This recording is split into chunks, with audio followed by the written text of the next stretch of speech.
on behalf of Bishop and First Lady Mitchell, I would like to welcome everyone to New Light Tabernacle this evening. Could you give your hand? Could you give yourself a round of applause, please? Thank you.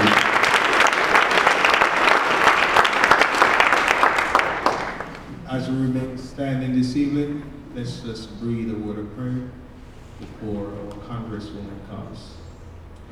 Father, we thank you for your goodness. We thank you for your grace. We thank you for your mercies, Lord. We thank you, Lord God, for this meeting tonight. We ask, Lord God, that your presence will be with us, Lord Jesus. We ask, dear God, that you will have answers for those who need answers tonight, Lord Jesus. Let this meeting be a productive one. In Jesus' name we pray. Everybody say amen. Amen. Amen. As you remain standing this evening, it's an honor and privilege, amen, to welcome to this podium, Congresswoman Yvette Clarke. Put your hands together for her.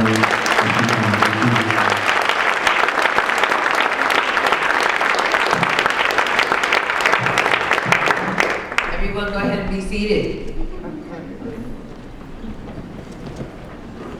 Thank you very much, Minister Reed, for starting our proceedings this evening with the word of prayer. We can all use some prayer. And let me start by saying, excuse me.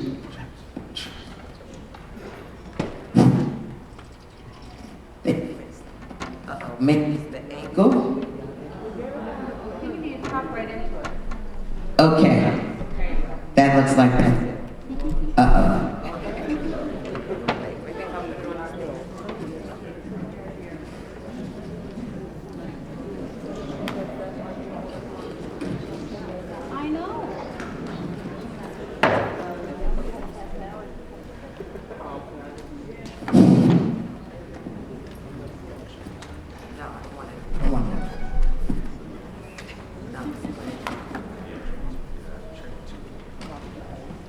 Check two. Good.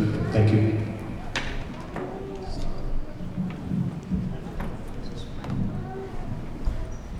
Okay.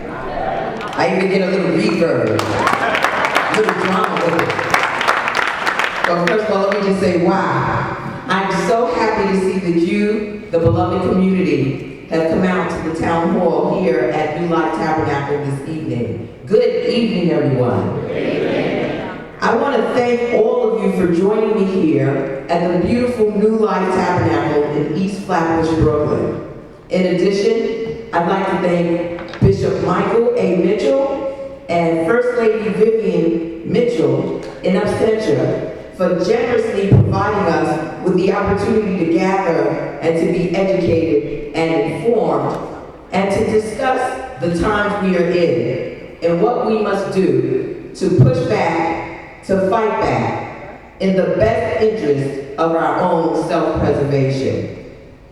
I'd like to give thanks to their dedicated staff, Minister Reed, Sister Allison, and their team here at New Life Tabernacle, who have worked diligently to assist us with the coordination and logistics of presenting and providing us with this very hospitable environment in which to hear from each other and facilitate this very important convening. So let me get right to it. Donald Trump. Donald Trump has been in office for fewer than 100 days, and he has been true to form. His administration has already undermined the broader international community's confidence in our nation, threatened millions of American families with forced separation through cruel and inhumane deportation practices, and initiated the process of eliminating programs that are critical to our safety, health, and well-being. Consider his cabinet appointments, from Jeff Sessions at the Justice Department to Betsy DeVos at the Department of Education. His cabinet is filled with individuals whose beliefs are antithetical to the agencies that they are charged to lead. These are individuals who grudgingly oversee everything from how our children will be protected in their pursuit of quality education, 21st century education, to whether in fact we will have our right to vote respected and protected, and whether our civil rights and civil liberties will be respected and protected, to whether we deserve to breathe pristine air and drink uncontaminated water, to whether we are engaged in the escalation of war between our nation and several nations in the Far and Middle East. We are indeed in perilous times. And to add to these revelations of compromising information, and to add to this, there are revelations of compromising information, whether they are connections to white supremacist groups or affiliations with major donors to the charter school industry. These revelations have thrown into sharp view just how deeply unqualified many of his cabinet members truly are, and revealed the true mission to dismantle government as a protector from tyranny, government as an opportunity creator, and co-producer of the American dream. In addition, Donald Trump has for the past year unleashed a barrage of attacks on the media and intentionally misled and lied, bold-faced lied, to the American people, which one of his advisors infamously termed alternative facts. And that's all to distort the truth and shield his administration from justified criticism and scrutiny. But here we are tonight to share facts and to speak the truth. We are called to answer his challenge to us when he asked communities like ours to vote for him because, as he put it, what do we have to lose? Well, we might not have much, but we have our human dignity. And the price of human dignity is a price that I'm not willing to pay. Let's be clear.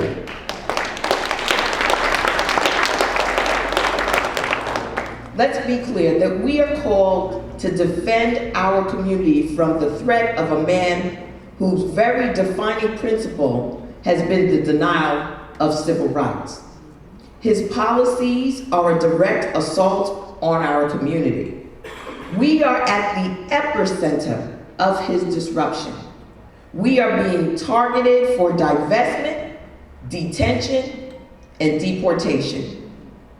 I've invited all of you here this evening to discuss three crucial areas where I believe Donald Trump most directly threatens our community: immigration, access to health care, and gun violence. With his policies on immigration, Donald Trump has attempted to return our nation to the worst parts of its history, when there were several restrictions preventing Caribbean people of color, generally, from entering the United States, as well as a ramped up, expanded, and expedited deportations, or politely, removals, without access to any due process. Can you say deportation force? Well, it's real. I'm not sugarcoating it this evening, and I'm not exaggerating. This is real talk. He has tried to use the tactic of divide and conquer, attacking Muslims on one day, Mexicans on day 2, and all of us on day 3. He continues to insult us, insult our intelligence at every turn. And he has been, oops, hold on, I'm having a problem with sticky pages here.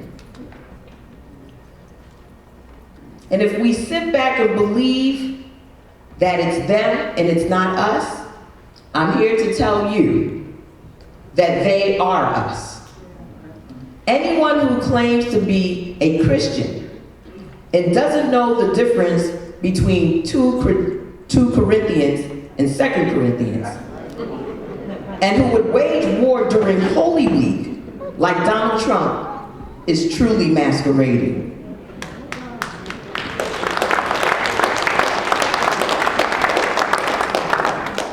People of goodwill must stand up, must fight for the soul of our very nation.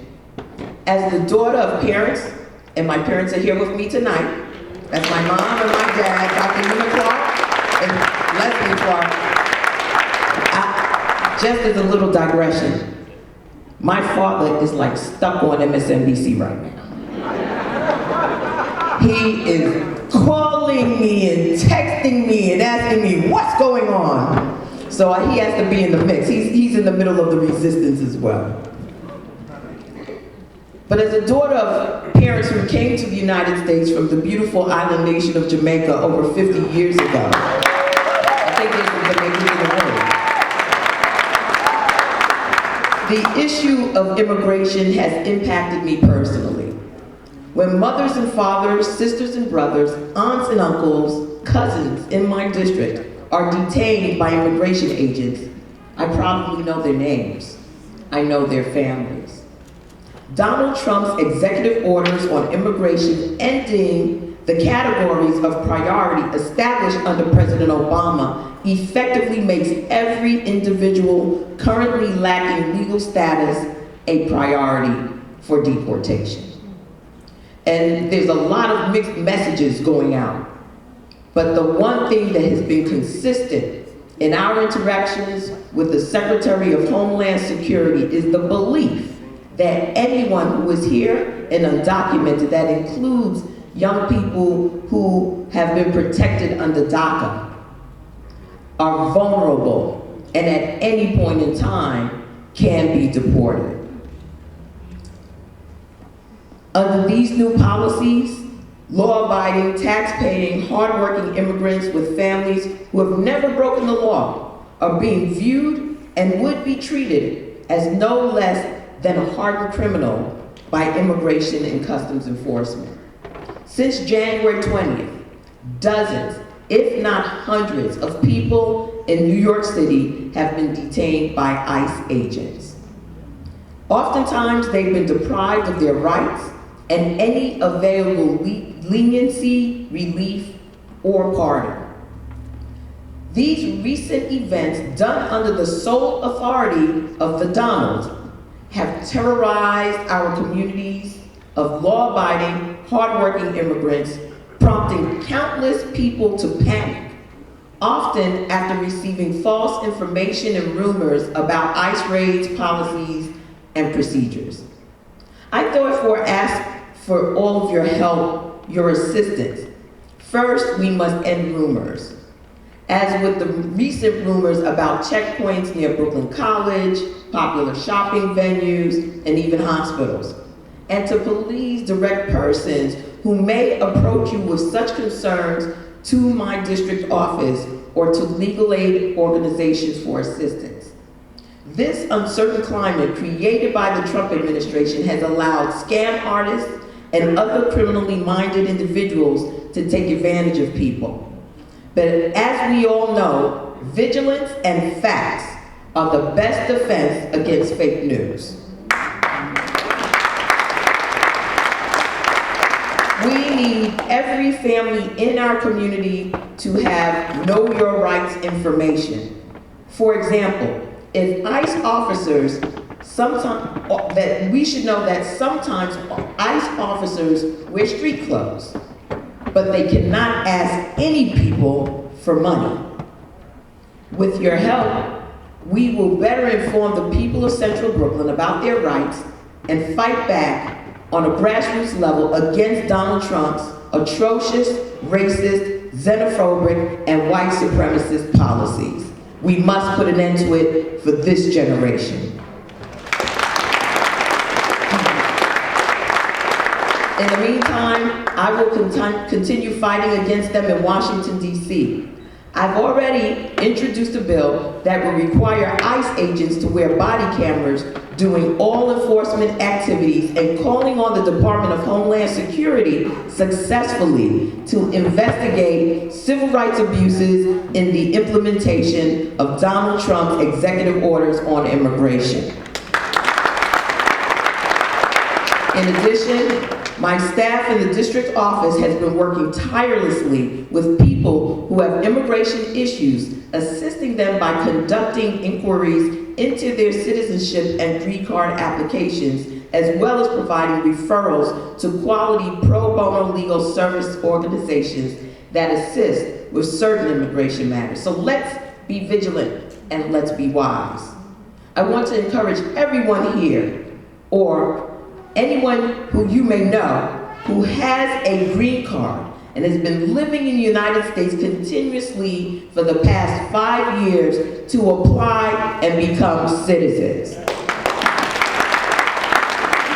I should be getting a thunderous applause for that.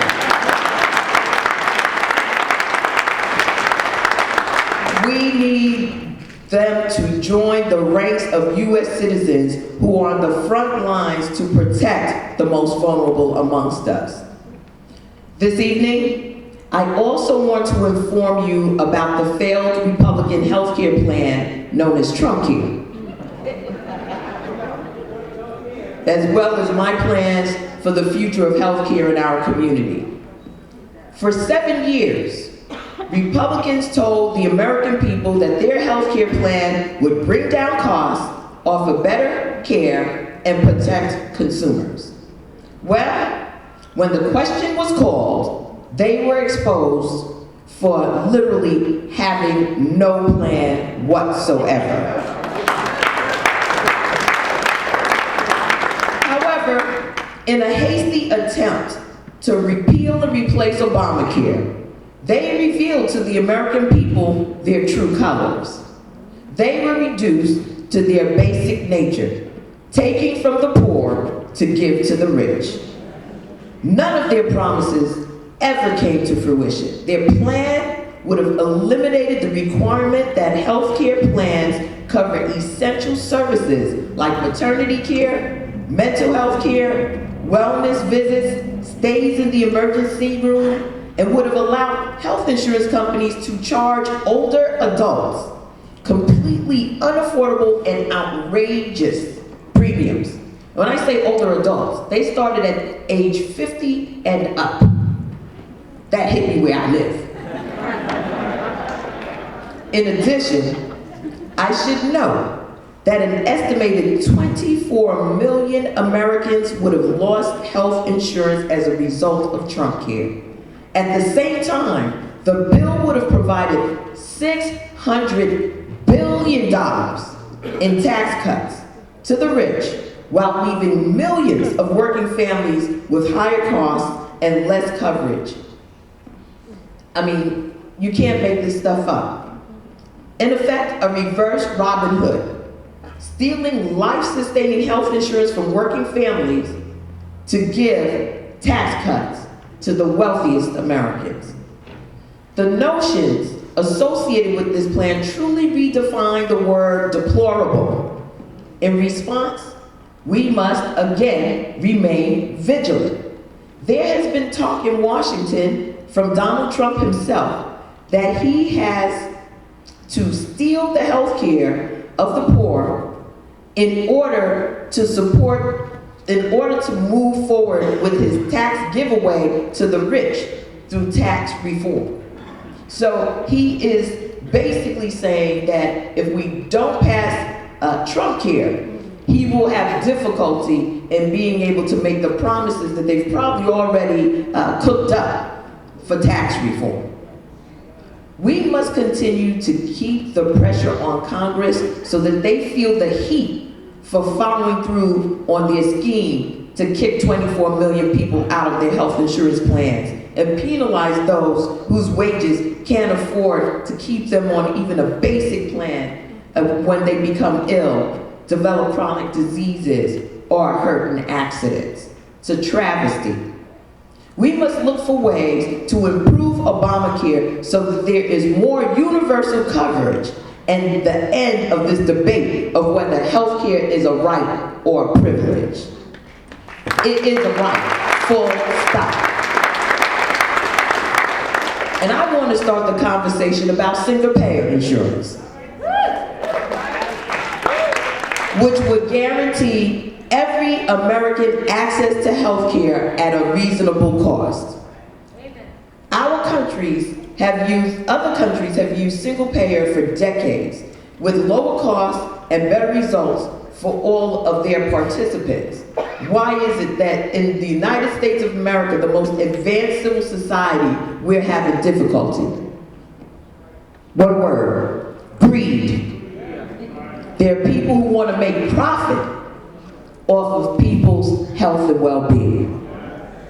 We also need to invest in the health of all families, creating subsidies that reduce premiums and lower deductibles, in addition to providing for people who earn more than the maximum income for Medicaid, but are still struggling to pay health insurance.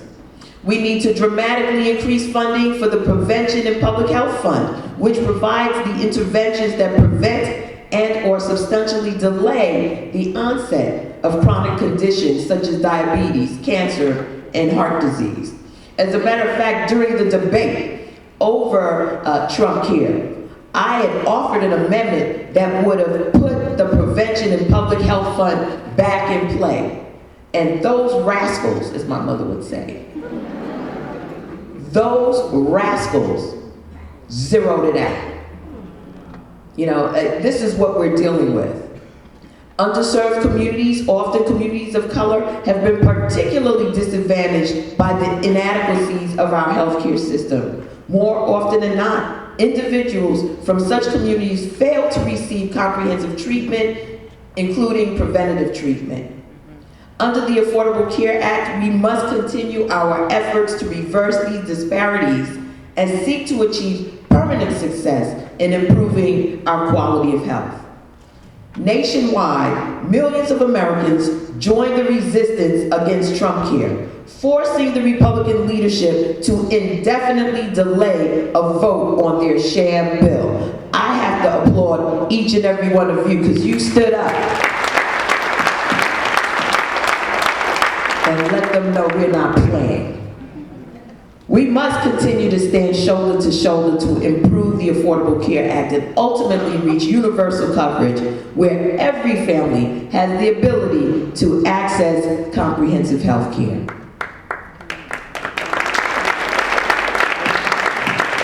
And finally, I want to speak with you about gun violence. Some of you may recall in the last session, the Democrats took a bold step with the leadership of the Honorable John Lewis and a whole bunch of fearless warriors, including myself. We took over the floor of the House of Representatives. We did a sit-in. And, you know, we got outmaneuvered because they went into a recess, but we can't let this issue fall by the wayside. I know that there are a whole lot of issues that we're confronting, that we're battling right now, and hopefully the 2018 elections will take care of all of that, but we must bear in mind that gun violence is still taking the lives of the innocent. A gunshot never seems to stop at its intended target. And the impact of gun violence ricochets and reverberates throughout our community with the needless death and destruction left in its wake. I recently attended the funeral of the 15-year-old son of a dear friend of mine who was killed in East Flatbush when he was mistakenly identified as a gang associate or member. 15 years old, with a captivating smile full of promise. The gun violence we experience in Brooklyn and across the United States has always been a direct consequence of the easy availability and accessibility of firearms. almost 90% of the guns recovered by the New York City Police Department after a deadly shooting are purchased from out of state, in places such as Georgia, Virginia, other southern states, as well as upstate New York, that lack any meaningful or serious gun safety laws, then transported here through what they call the iron pipeline. Anyone here in this room could buy a bus ticket to Virginia today, purchase an assault rifle or handgun tomorrow without a license or background check or any kind of identification. Following the leadership of the late Honorable District Attorney Ken Thompson, Acting District Attorney Eric Gonzalez has been extremely diligent in his efforts to intercept guns smuggled into New York City, and his efforts are commendable.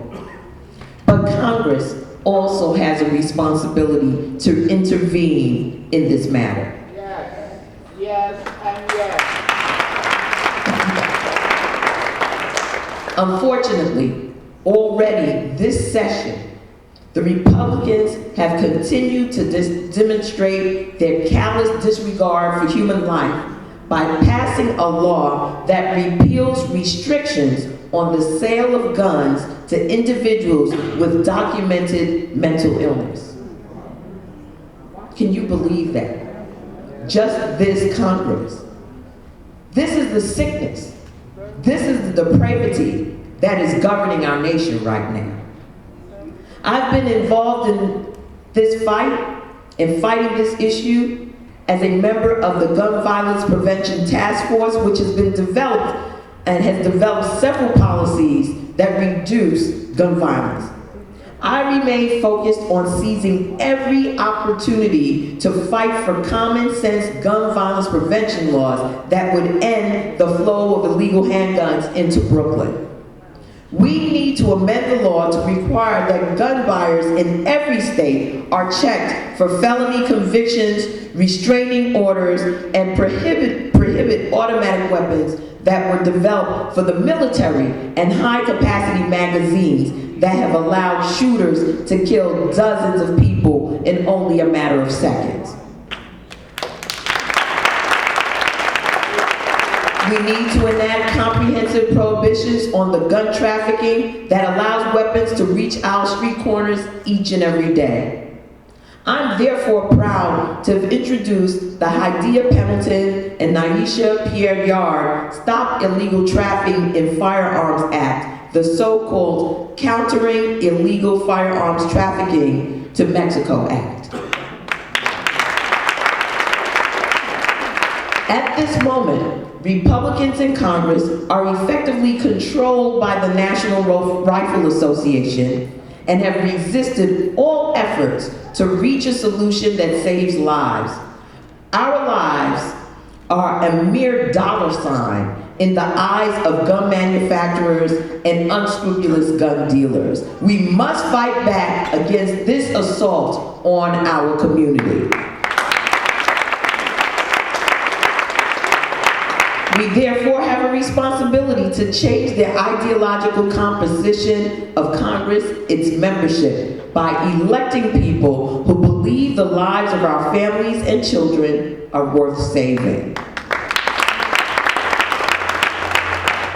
As we hold this discussion this evening, I want to thank each of you. Many of you who have been very active on Facebook, working with my office, trying to reach out to as many people in the community as possible. I think it is so critical that we organize at this time, that we stay engaged, that we're focused, that everyone across the 9th Congressional District recognize that we are in unusual times. I don't want anyone here to feel comfortable a moment while Donald Trump is in office. Not one moment. The moment you start feeling comfortable is the moment it starts feeling normal, and I'm not having that in the 9th Congressional District. My goal is to see this man removed as soon as possible.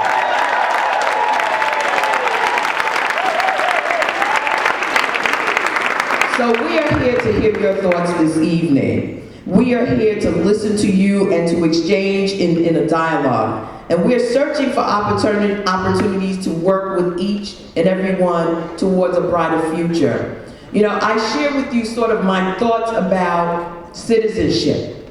And I think those of us who are citizens of the United States have a very, very important responsibility. We are on the front lines. We are the protectors of this democracy. We are the shapers and the framers in this time of the nation that we wish to see. And if we can abide with our families of those who may be here and undocumented, being fragmented, being torn apart, if we can abide with that, then we can abide with human rights violations left and right. We need to develop in this generation the type of country that we wish to see. And that is shaped through the policies, through the policy makers that represent our interests. My goal and my focus is on energizing you, letting you know that the power that we have united will never, ever be defeated.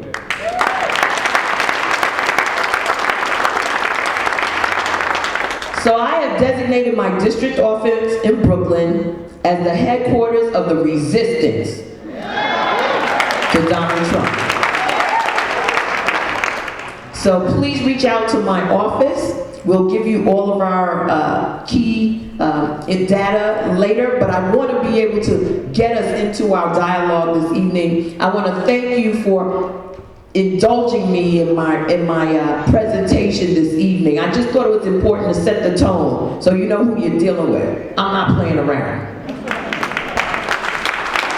But this evening, we are lucky to be joined by several experts who are here to share and present some knowledge with you.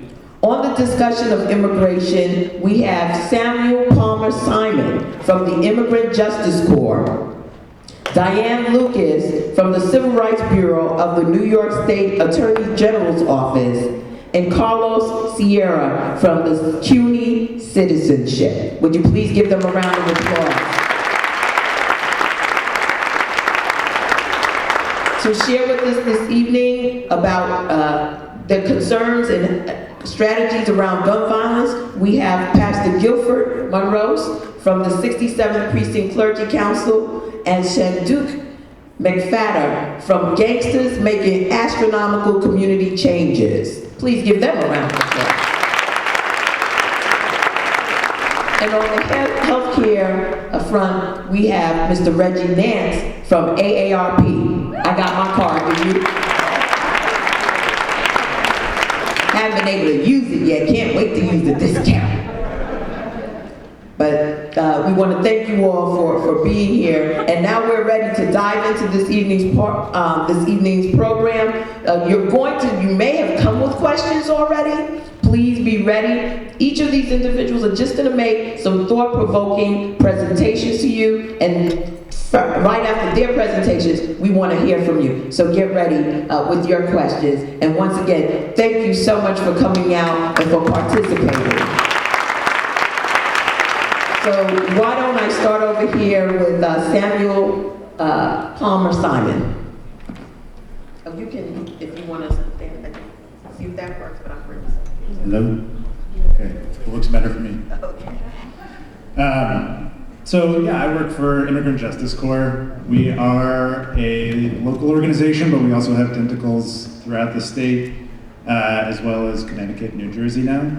So I'm charged with discussing and sort of leading off from the Congresswoman's points about the executive orders, which are broad and sweeping and threatening in many ways. And what I hope to do tonight is disassemble some of them a little bit and talk to you a little bit about what they contain, maybe a little bit what they don't contain, what's threat and what is actually doable and what is actually happening right now. So I think one of the topics that I want to start with is principally this idea of priorities, right? Under the Obama administration, we had a defined set of priorities. There were sort of tiers of people who were considered priorities for deportation and detention. those have been eviscerated, they've been tossed out the window. What we have now is sort of a net that's been cast as wide as possible to include people who have been charged with crimes, haven't been convicted of them. We can go into that a little bit later. But needless to say, the threat is looming and large. Secondly, I want to talk a little bit about the resources that have been promised to support this massive deportation effort, whether it's the hiring of 10,000 Immigration Customs Enforcement officials or the hiring of 5,000 Customs and Border Protection officials. This is money that has to come from somewhere. I suppose the president is hoping that Congress will underwrite this massive effort, and the fact is that most of that money isn't there yet. And I'll leave it at that, but I also just wanted to say that, as a community of nonprofit advocates and attorneys, we think, sleep, eat, breathe these issues, and we are certainly here to fight for our community. So thank you.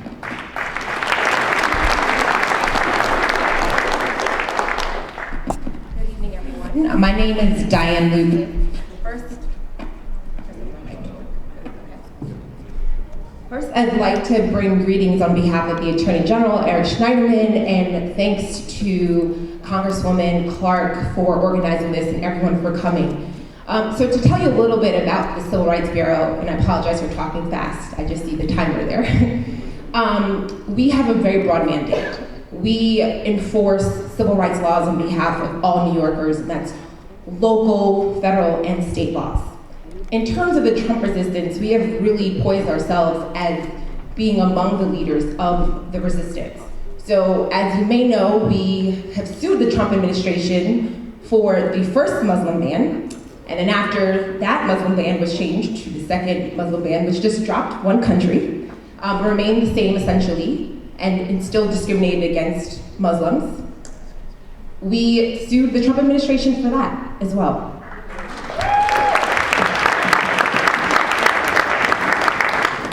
The other thing that I want to point out quickly, and we can talk more about this later, is our office issued guidance to law enforcement as well as local government so they can know what to do to become a sanctuary jurisdiction, and also so they know their rights as a sanctuary jurisdiction. So they know they do not have to cooperate with law enforcement if ICE detainer, with federal law enforcement, if ICE comes and just has a detainer without an actual warrant, then a local law enforcement agency does not have to turn over someone. They also do not have to collect information from witnesses and crime victims who come in seeking help. They don't have to ask about their immigration status. And this is a way that they can protect their citizens who may be undocumented, and so they feel comfortable coming to police. The last thing that I want to briefly talk about is guidance that we put out along with the New York State Education Department that informs schools of ways that they can protect students so that students feel safe, because schools should be a sanctuary. And so that schools know that they do not have to allow immigration officers to come and speak with a student before providing consent or getting consent from that student's parents. And they also do not have to provide, and actually cannot provide, identifying information about the student, barring some exceptional circumstances that would not include an ICE detainer. So I will stop there, but we'll talk more in a few.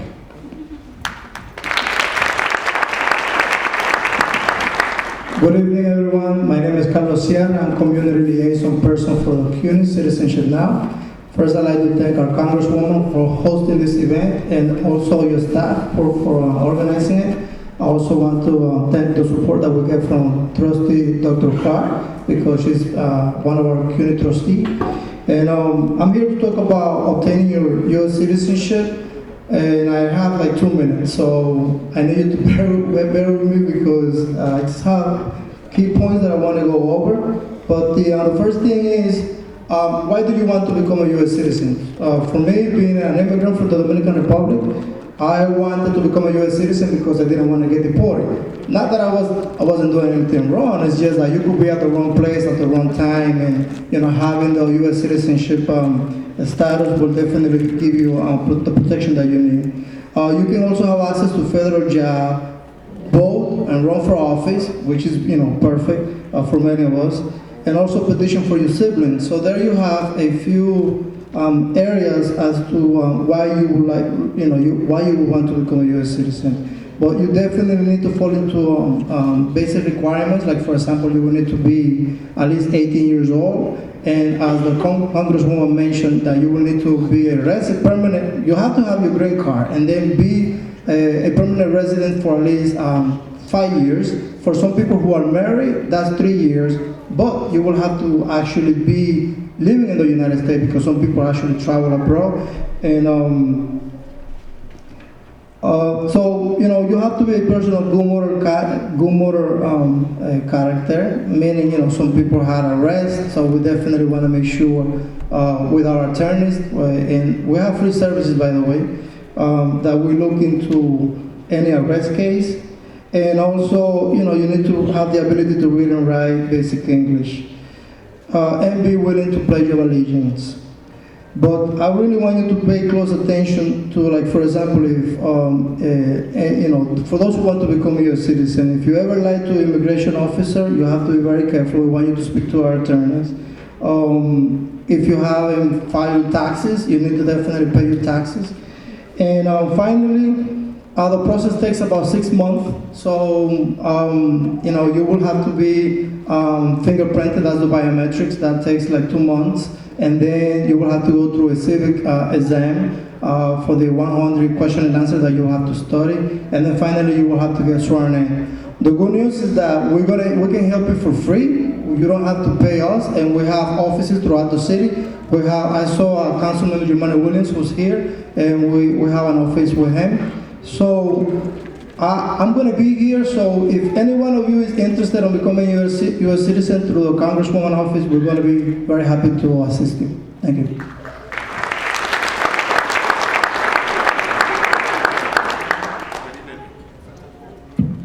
Good evening to everyone. Good evening again. Good evening. Good. Pastor Gilford Monroe, I'm here representing the 67th Precinct Clergy Council.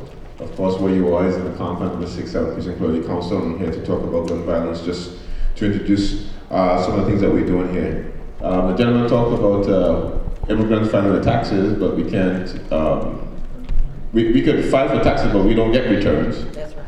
And we would like Donald Trump to show his tax returns. That would be great, right? So the Brady campaign said that 93 people in America is killed every day by gun violence. Of course, within the confines of this area, when you look at New York City stats, it's just about 335 individuals who was killed by gun violence. When you break it down into this district, one of the things that I want to say to you is that there's a human toll to gun violence. And we see this all the time because we're the ones, again, who comfort and support the families. Number two, we're the individuals who perform the funerals. And number three, we're the individuals who receive those families back into our congregations, and this is a lifelong process. So one of the things that we again, that was mentioned by Councilwoman Yvette Clarke, is that when you have federal laws that has a continuous pipeline of guns coming into Brooklyn, it is very, very, very difficult to really do a lot of work that we're going to that we try to do to reduce the gun violence that we have in our communities. You're going to hear from Shanduka, and he's going to talk about some of the things that they're doing on the ground. But I also want to say, as part of what we do in the Clergy Council in the 6th Precinct, is that we have about 70 council churches. And one of the big things that we drive ourselves on is that really looking at the human toll. Every person who is killed by gun violence, there's a story. And every person who is killed by gun violence, it takes a toll on our community more and more, and each and every day. When you talk about resources, when you talk about failing schools, when you talk about the federal government not counting us right for the U.S. Census to give us the support that we should be getting that we don't get. When you think about all of these things, it affects us every single day. If you own a business, security should be your business, because every single one of us want our children to walk home safely and to come back home safely from school. So gun violence is the new American epidemic, and we are in the center and the heart of this epidemic. I want you to rest assured that as members of the Clergy Council, which we call the God Squad, we have programs in place specifically that I think that is new and cutting edge in the country that deals directly to reduce gun violence. And so, as we discuss this whole idea of the federal law affecting us locally. I think that, as the Councilwoman would say, that all politics are local. And what Donald Trump does and what the administration does with gun violence and the laws that they refuse to pass to strengthen the laws from having guns cross the borders affect us every single day. And we see this every single day. When we talk about the 15-year-old young man who the Councilwoman talked about who was killed, I mean, when you look at the funerals that we have done, we have never buried someone, or I would say for myself, I've never buried someone who was older than I am. And so it means to say that gun violence is a problem. Number two, I know that the NYPD is saying that gun violence is down. That is true, but it's still high. One person being killed is too much for our communities. And so we have to, thank you, and so we have to continue to work. And again, we have churches who are working together to form these groups. We have a new pilot program that is coming out in the next couple of weeks that is going to specifically deal with working with gangs to be able to have this season of peace. And number two, working along with our violence interrupters or wraparound services, signing a linkages agreement with hospitals to be there to support the family, because again, there is a human toll to gun violence.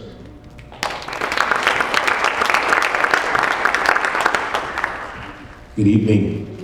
Please bear with me, I have a cold. My name is Sean Duke McFadden. I'm the Executive Director and founder of GMAC, Inc., which stands for Gangsters Making National Community Changes. It's a 501c3 nonprofit that focuses on gun violence from a preventive standpoint. We are working in 67 Precinct. We actually have an office on Kings Highway and Church Avenue where we provide services under the New York City Crisis Management System, which one was supported fully by Councilmember Jamani D. Williams, which helps put people on the ground who understand the violence. For example, myself, who was first incarcerated at the age of 16, I spent from the age of 16 to 30 back and forth about 13 years of my life before I said, this is not how I'm gonna live. So we take that message and showing our young people who are going out to the streets, which are your kids, when you're working every day. Some people working 12 and 18-hour shifts, and there's a time out there where your child has nothing to do, and they get involved in these gangs. We want to help prevent that by providing those resources, like he spoke about wraparound services. I can't tell you to put the gun down if I ain't got nothing to give you. Productive. And getting to understand that when they go towards gangs, they're going for a need of something. There's something missing somewhere that we have to give to them so that the attraction to that lifestyle changes and they want to live positively. Thank you.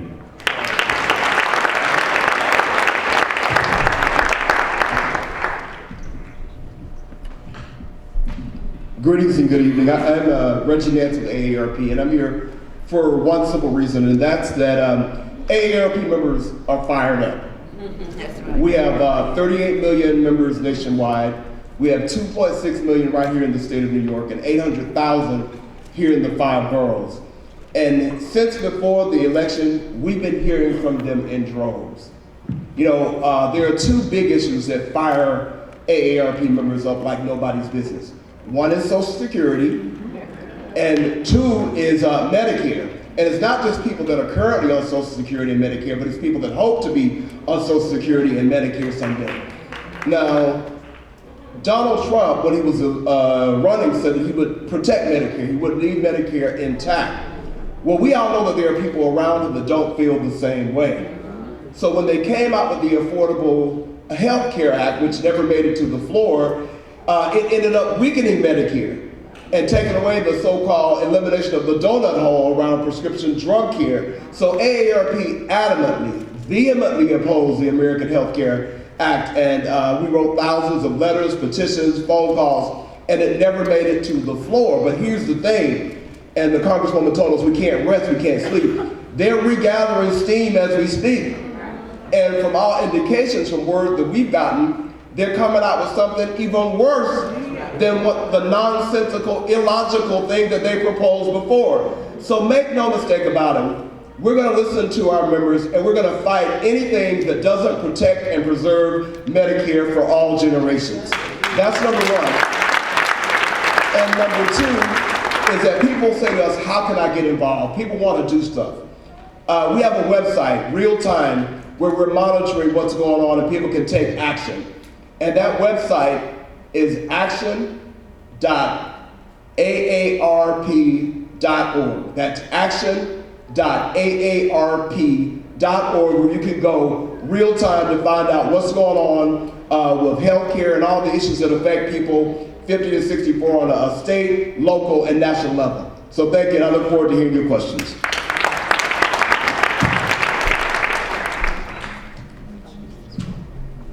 So we've reached that point in our program where we want to hear from the town. It's the town hall.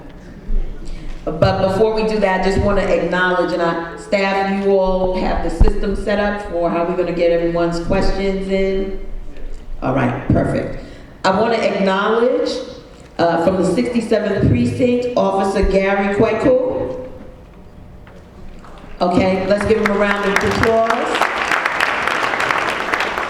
We've been joined by Assemblywoman Latrice Walker of the 55th Assembly District, Brownsville, Brooklyn, Crown Heights, Cypress, and East Flatbush. And Councilman Jamani Williams of the 45th Council District. We're in his town, folks. He's our councilman for this area. And of course, to all of our distinguished speakers, can we give them a round of applause for their presentations? I hope it was a bit thought-provoking. We're going to start with the questions. So, how are we organizing this, folks? Oh, hands up. Is that how we're going to do it? Okay. If you have a question, we have a couple of cordless mics, and just raise your hand. And we will connect with you so we can answer your question.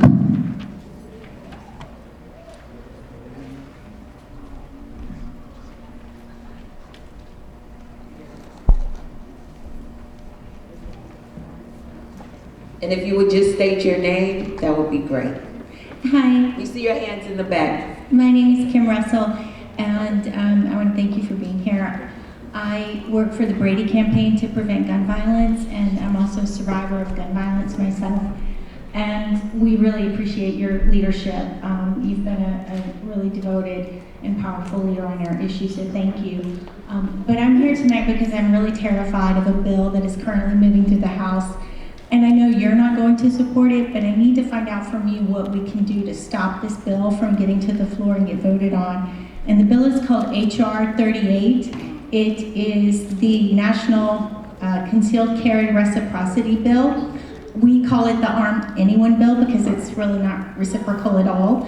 What this bill would do is it would allow anyone with a concealed carry permit from any state, including states where you need no training at all to get a permit, you kind of just need a pulse to get one, would be able to carry in New York City, where we have very strict laws about who can carry guns here. So how can we help you prevent this from passing? Well, let me say, first of all, thank you so much for your commitment, your dedication, and being a comrade in arms in this fight. No pun intended, definitely. I think that we have to build a community of interest, and right here in this community, I think we can organize with folks like our clergy and begin across this nation alerting people to what this legislation actually does. We have to push back. We have to show up in Washington, D.C. We have to pound the pavement at all of these offices of these members of Congress. I doubt we'll have many Democrats co-sponsoring or voting for that legislation, but if there are a majority of Republicans that are willing to vote for it, we could see some slippage. We have to go after our moderate Republicans, those who are in heavily densely populated urban environments. I would go after the folks in Illinois, Detroit, in Cleveland.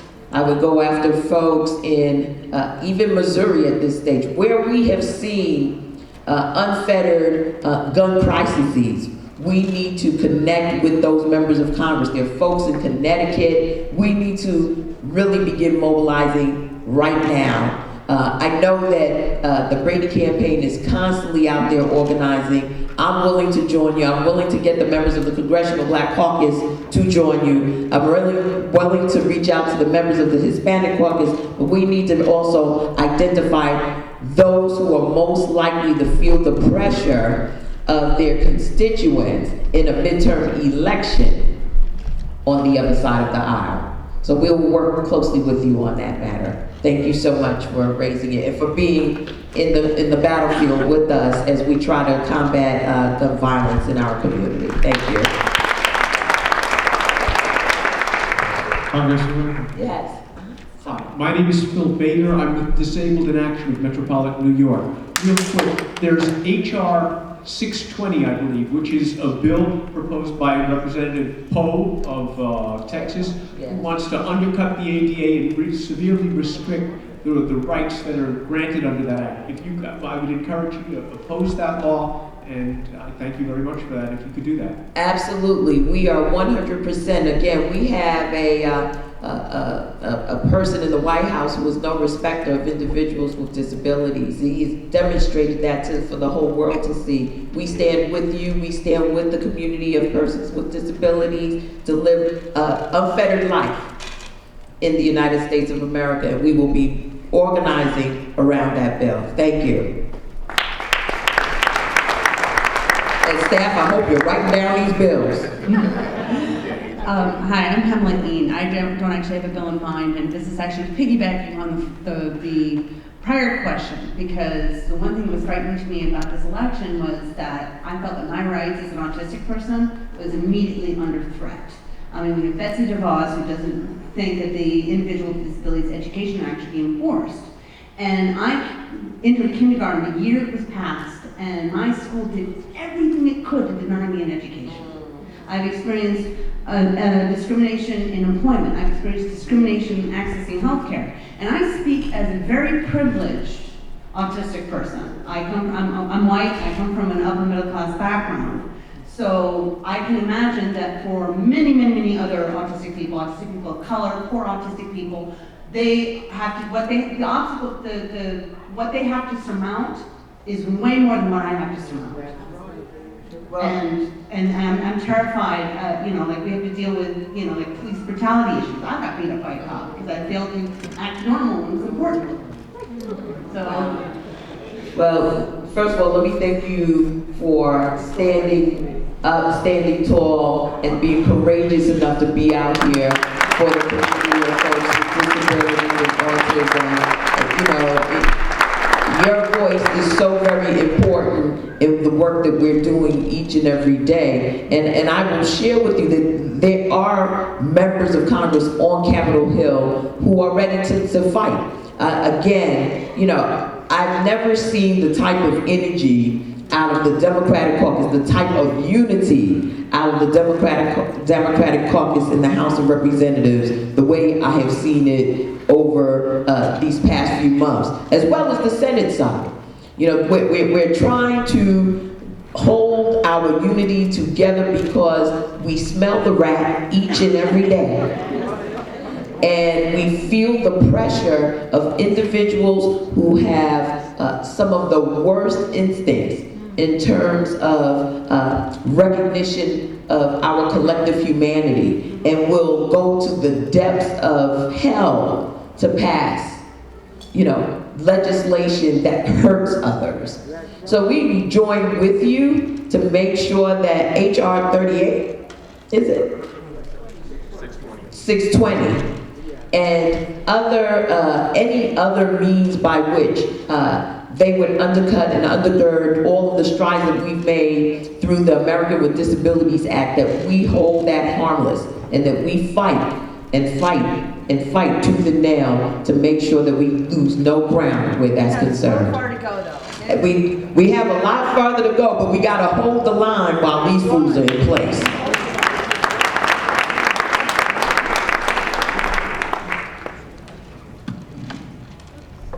Hi, good evening. My name is Benola Booth, and my question is on immigration. There was a rumor going around that if you're in the country with a valid green card, and if, say, you leave to return, immigration would give you a problem coming back into the country returning. So I just want some clarification on that.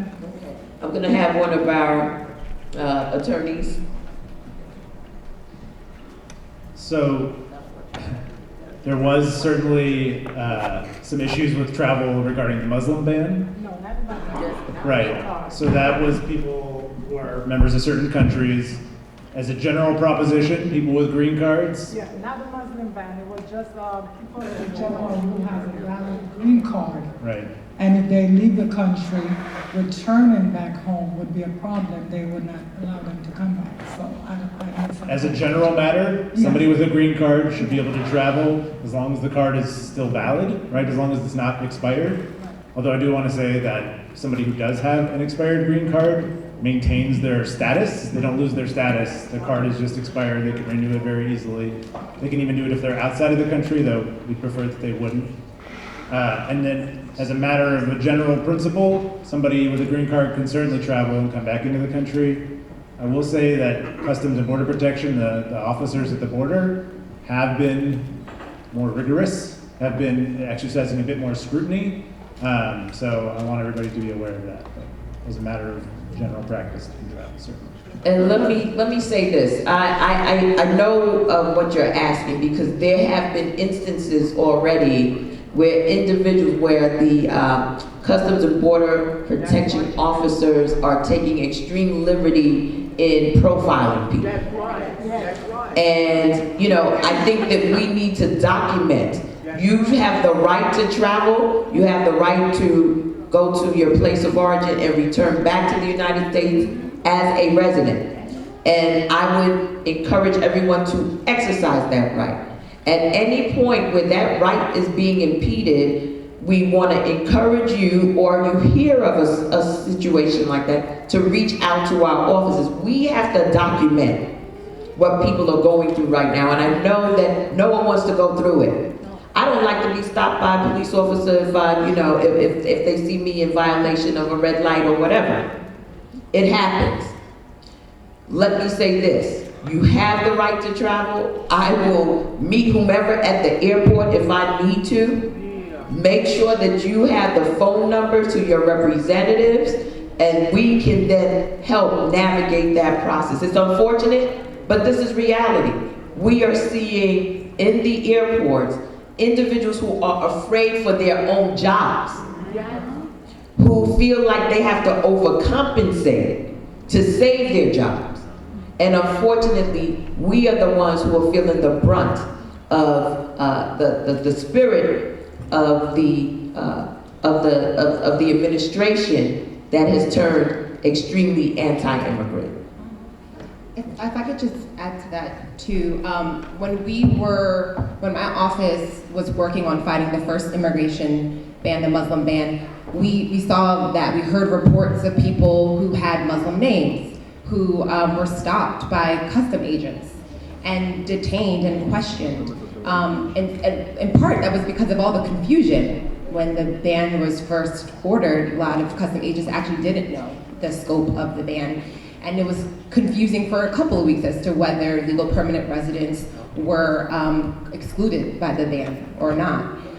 One other thing I want to add about gun violence, our office issued a report in November that actually tracked all of the guns that came into New York State and their origins, all the guns that were covered by law enforcement. So there were 533,000 guns that were recovered by law enforcement in New York State. The majority of them originated from out of state. And if you go on our website, you can actually look at the report. You can see where the guns are coming from. You can use that as tools in your advocacy to pressure for change, and so you can actually be informed as to where it's coming from and hopefully develop ways to address it. And one thing that we ask for in the report is for a way to stop the guns from coming into our state in the first place. If we know where they're coming from, we now have the tools to stop it from coming into our state.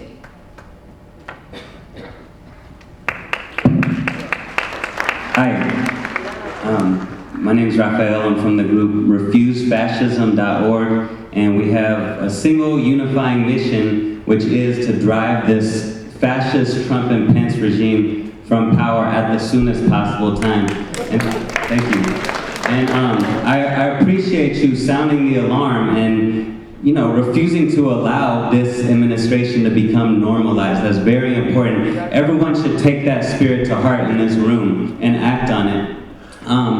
My challenge to everyone here, to the Congresswoman, you did excellent, exposure about the executive orders, the cabinet choices of this administration. I'm actually one of the dozens of people who were arrested at the Senate confirmation hearing for Jeff Sessions, that KKK sympathizer. We stood up, when he was being confirmed, and we said, Jeff Sessions is a racist, he's illegitimate, just like the whole fascist Trump regime, and he should not be confirmed, and this whole regime needs to go. But it's not just that Trump is a racist, it's not just that he's a misogynist, all of those things.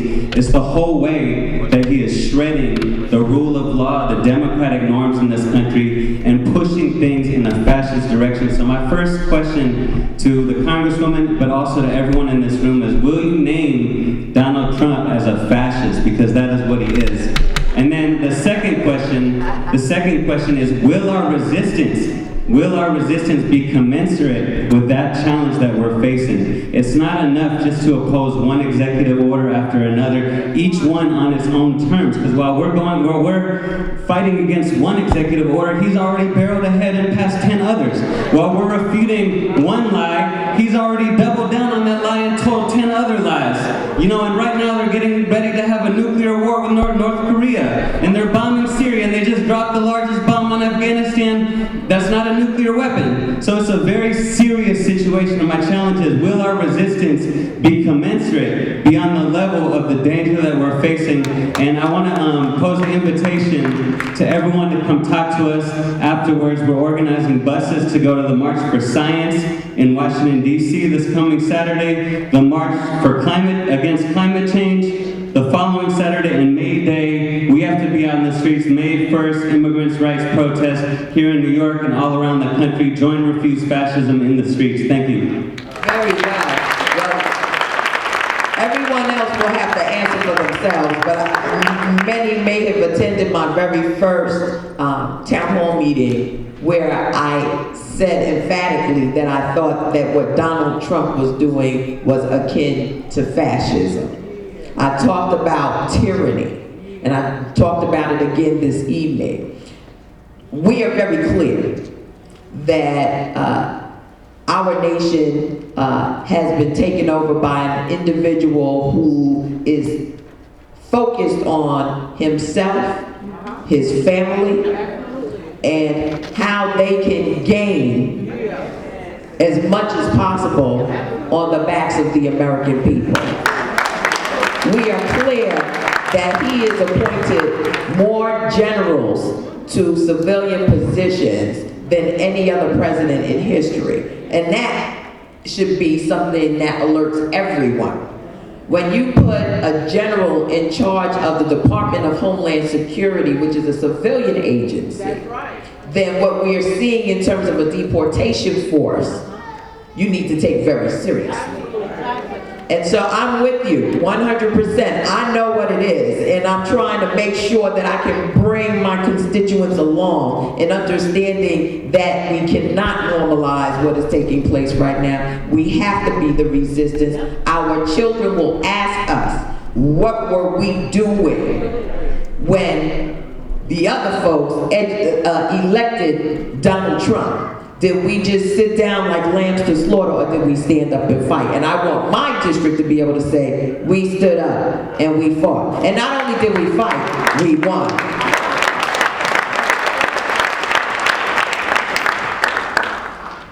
Good afternoon. I want to thank you for being here. My name is DeAndre Miller from East Flatbush Village. And what I noticed is all the issues brought up between today and yesterday at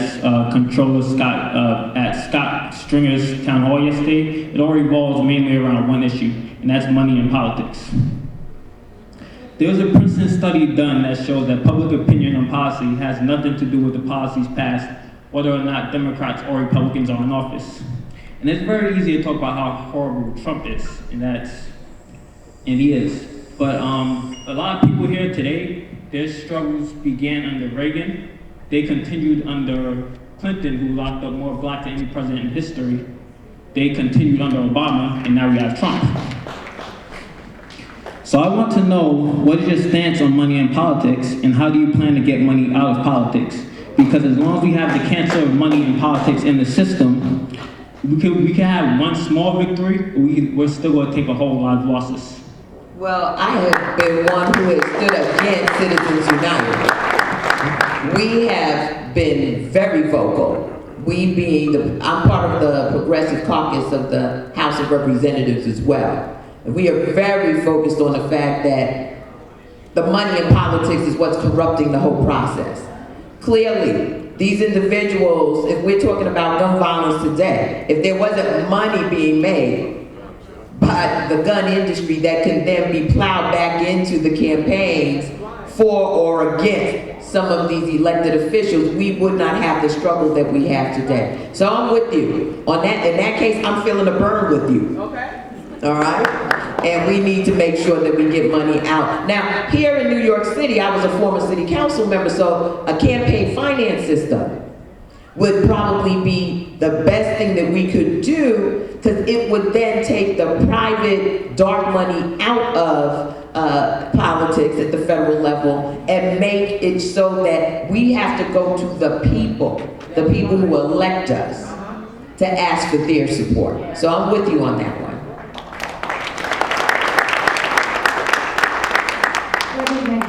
My name is Yvette Mitchell. I appreciate you being here, and I especially appreciate your advocacy for our immigrant communities.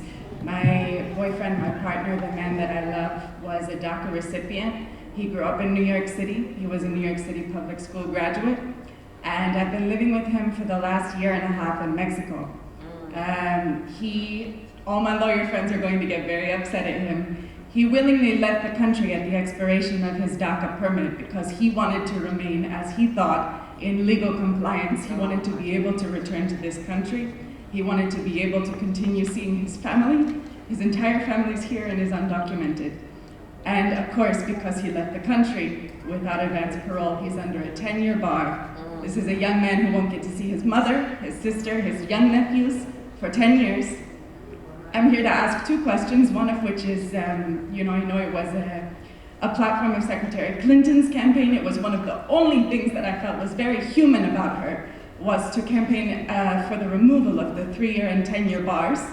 And I have spoken to a dozen immigration rights advocacy groups in New York City who have not been able to help me because of the difficulty of the situation. And every single one I've asked, do you see a removal of these bars in sight? And every single one has said no. Is there anything in sight on that? And what is your opinion on what we can do, all of you as well, my legal friends as well, please, to protect DACA recipients right now in this current climate? Well, let me, first of all, thank you for coming and being part of the resistance. Let me say this. I'm an eternal optimist, just by nature. And I'm gonna fight this battle until I can't fight it anymore.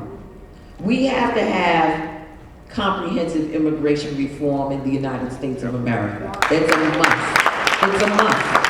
Our system is broken, it's grinding up families, it's separating, and these bars, as you stated, will make it even more difficult for someone to be barred for a decade from seeing their family. 10 years could be the most productive years of your life.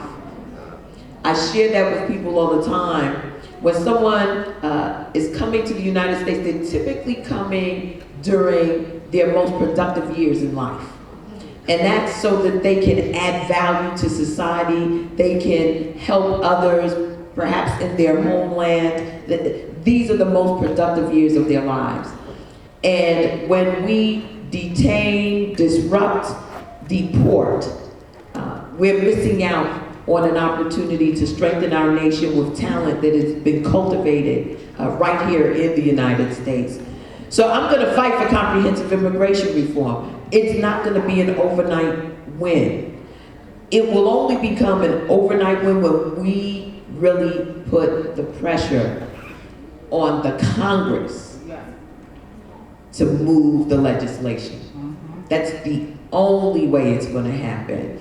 People have to feel like this is an issue of consequence for them. And we have to find those strategic districts where it's the difference, the margin of victory of those individuals who have either recently become citizens or who are interested in seeing an inclusive United States of America, who remember when their grandparents were immigrants to the United States or their great-grandparents were immigrants to the United States and don't like to see our nation treat human beings this way.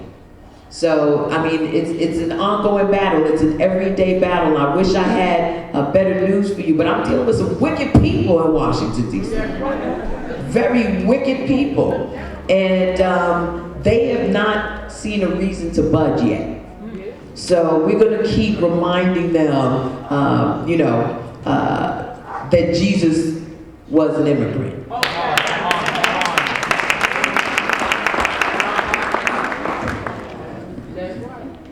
My name is Batya Goldberg, and I'm a 16-year-old political activist. Congresswoman, you yourself are the daughter of Jamaican immigrants, just as I am the daughter of Soviet refugees. They spent years waiting to get permission to live in this land of the free.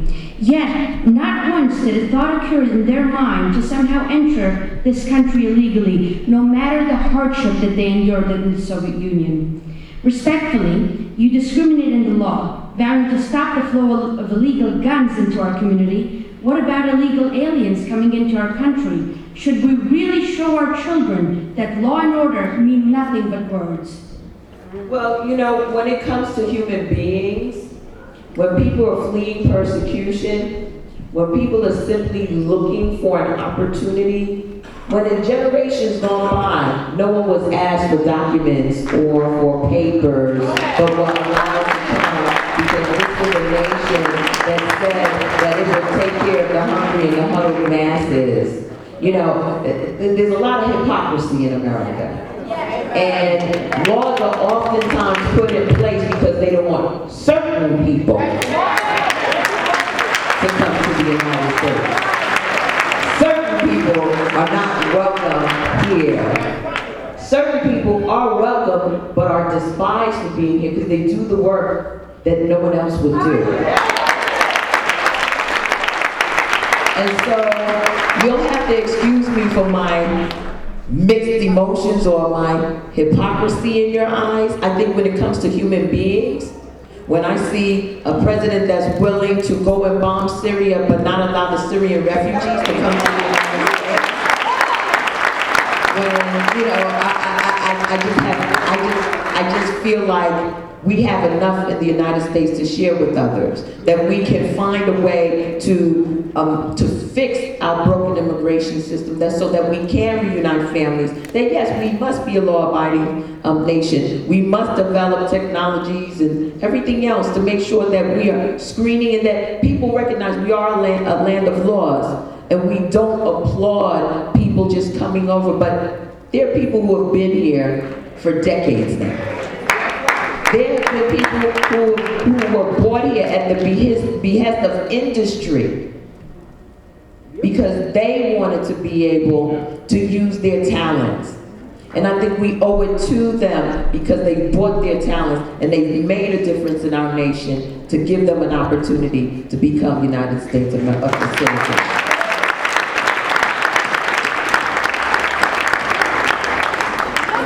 If I could just add. Hold on one moment. No human being is an alien. That word is particularly So for those of you who are in the back, it was just commented that no human being should be referred to as aliens. They're human beings. So do we have a question on this side? Because we have some social media questions. that have come in, but we'll pick up over here. Oh, did you want to respond? Yeah, I I'm just sorry. wanted to add to that, to pick up on what you said. So no human being is an alien, no human being is illegal. It is not a crime to overstay a visa or to be undocumented. And part of the reason that our office issued the guidance that I referred to earlier for sanctuary jurisdictions and local governments and law enforcement is because we need people who are here undocumented to feel safe, to feel that they can go to law enforcement, they can go to their local representatives, that they can go to school. They need to feel that way. They are human like us. And so that is really important to the Attorney General. And you know, we just want to emphasize that no human being is illegal.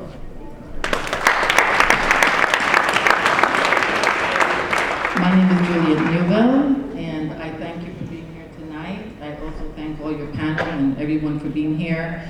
I am a professional tax preparer, and I have several clients that comes to me to get their tax ID number, and especially since Trump came into office.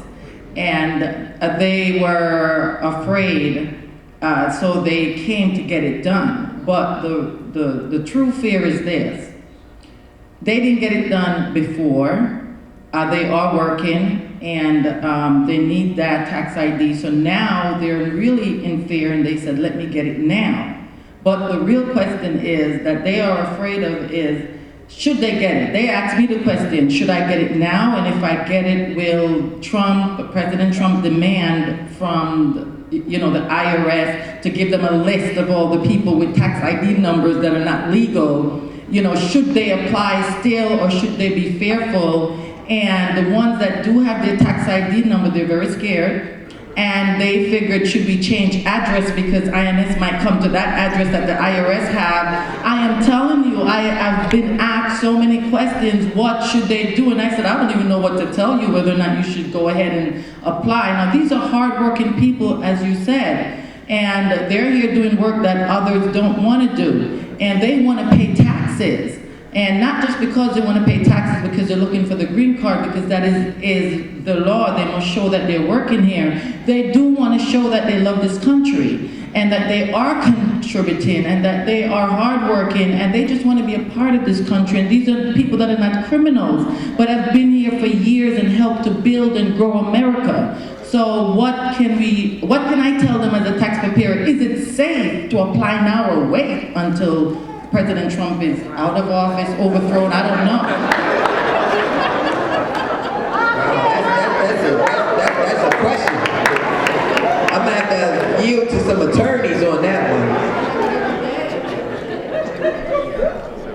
It's been a long-standing policy of the IRS that they don't interact with immigration enforcement agencies and that they don't hand over any of that information. That said, right. And I can't tell you how many people's taxes I've looked at over the years who don't have status, are paying taxes, and make less money than they actually need to file taxes, but they want to do it, they want to contribute, and I think we all share that view.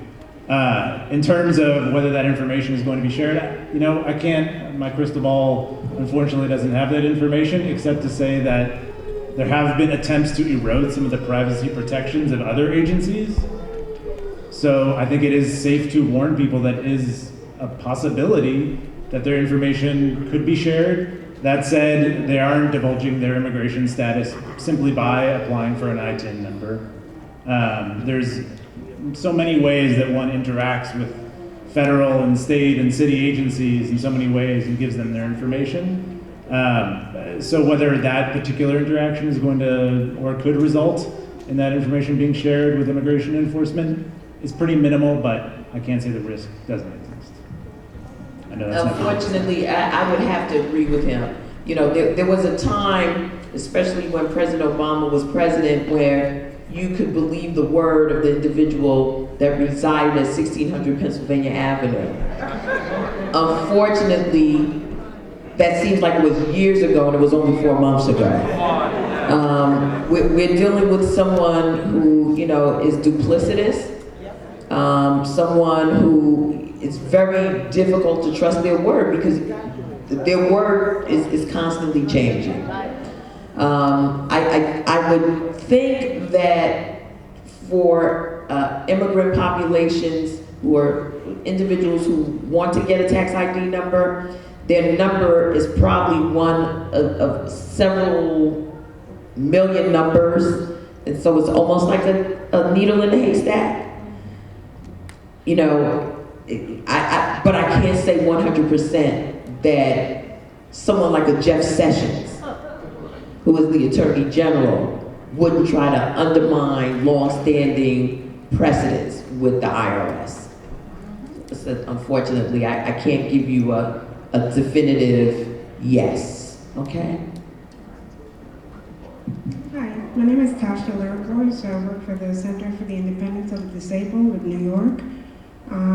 Just concerned in terms of people with disabilities. I myself, I have epilepsy, and in terms of situations regarding Medicaid, and I myself, you know, things like medication, prescription,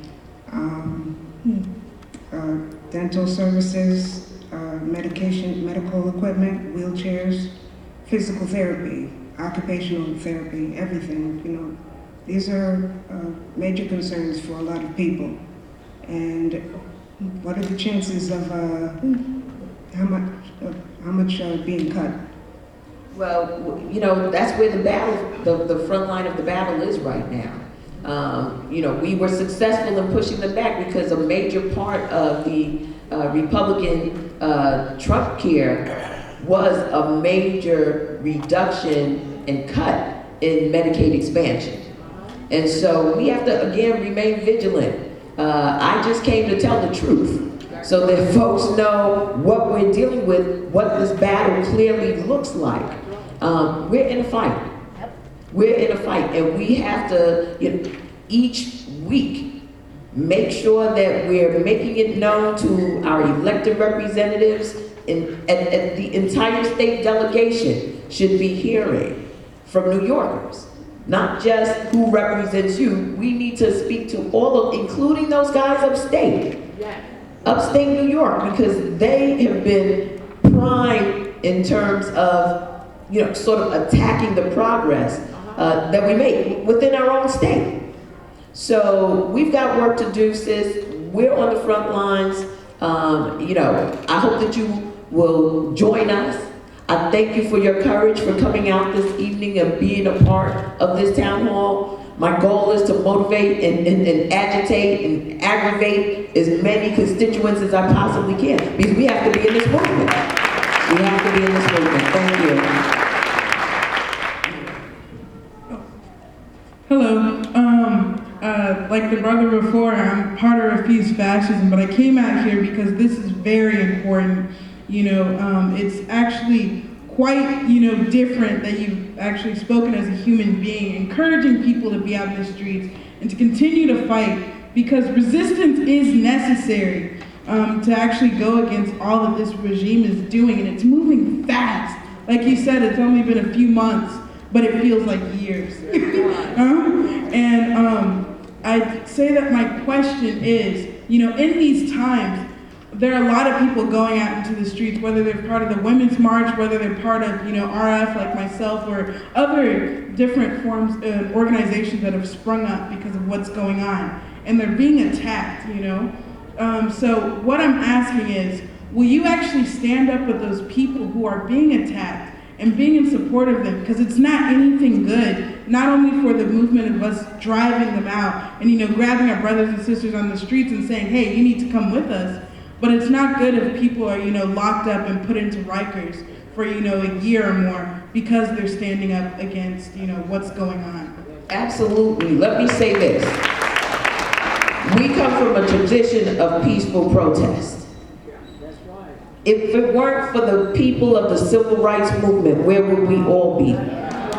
If it weren't for people like John Lewis, who defied everything that the state-sponsored terrorism of racism in the South brought to bear on them on the Edmund Pettus Bridge, where would we be today? So wherever there is peaceful protest, I am there 100%. Thank you. Yeah, I want to kind of respond to that as well, because even though I talk about gun violence it's not just us killing us, it's law enforcement killing us as well. So a lot of us are out there advocating in different ways. But what I've noticed also is you got pockets, just like you got gangs, you got pockets of so-called false leaders that's calling people to so-called resistance that's not a resistance. That's not fighting anything, right? And that's the problem. So if you follow somebody who you don't know where this just pop up at, and you out there, you talking about, let's do this, they're gonna lead you to Rikers Island. That's what you need to understand. Who is behind every different movement, and what are the goal and the intent of somebody saying, let's get out here and resist. That's what we need to pay attention to. Thank you.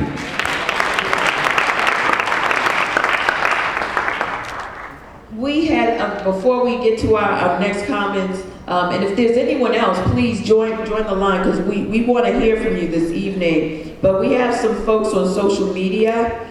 This is from Jana Baston, and she asked, considering the impeachment possibilities at the conclusion of the FBI investigation, what kind of preparations can Congress and the resistance make to protect our values from a possible President Pence, who could, with the support of the GOP establishment, arguably do even more damage? So, like I've been saying to everyone, one at a time. It's unfortunate, because I've heard the scenarios in Washington too. Trump falls, Pence, and then Ryan moves over. I don't know if any of you've heard that, but I have. And, these guys are prone to overreaching. Prone to overreaching. And I would not be surprised if in this investigation, all these investigations that are taking place, that there may not be a little Mike Pence in there.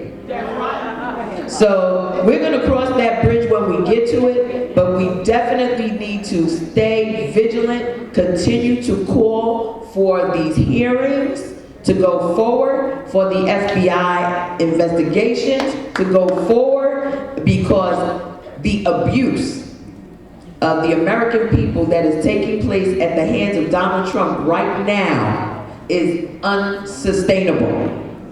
We cannot continue to pay for Mar-a-Lago. We can't continue to pay for Trump Tower. We can't continue to pay for the sons to travel overseas to cut deals. We can't keep affording Ivanka setting up her brand all over the place while having dinner with the Chinese president. We can't afford it. So we gotta stay vigilant. We gotta keep pressing and keep asking for these investigations to move forward. Good evening. Praise the Lord, everybody. Thank you, Congresswoman Yvette Clarke. Put your hand together for her. Thank you to our panelists. Certainly, I want to also thank God for Mr. George Elfers here tonight, who have been helping family like us getting our health insurance. Thank you, Mr. George. Just sitting and listening, I can truly say the war is on. But we wrestle not against flesh and blood, but against principalities and powers and rulers of darkness of this world and spiritual wickedness in high places. And I can see our Congresswoman. She is in the den of the lion, and she needs our prayers, because prayer changes things. Certainly, just a comment I want to say, for those of us who have your children, don't get arrested. Because if you get arrested, when you go downtown and they take you up to Rikers Island, it's going to be a different cup of tea. So what I'm asking also is for us to begin to pray. I'm saying let us come together and begin to pray. We are going to the White House to pray, and I'm just inviting those of you who can go with us to pray. If we pray, God will transform, God will begin to change, and God will destroy every yoke. Thank you. God bless you. Thank you, Reverend Terry Lee. I think we should pray and protest. Pray for the strength to protest as long as it takes. I'm with you, Reverend Terry. I just wanted to let everyone know that, as the Spirit moves you, there are like refreshments downstairs, and this church has been very gracious to us. So when the Spirit moves you, we're going to move forward with our questions, though. Thank you, Congresswoman. Good evening. My name is Mary Catherine Moore. I live in Prospect Lefferts Gardens. I want to thank you for calling Trump's bill for healthcare reform Trump care and not Ryan care, as a lot of the news outlets and Republicans have, because it's another way of letting him off the hook.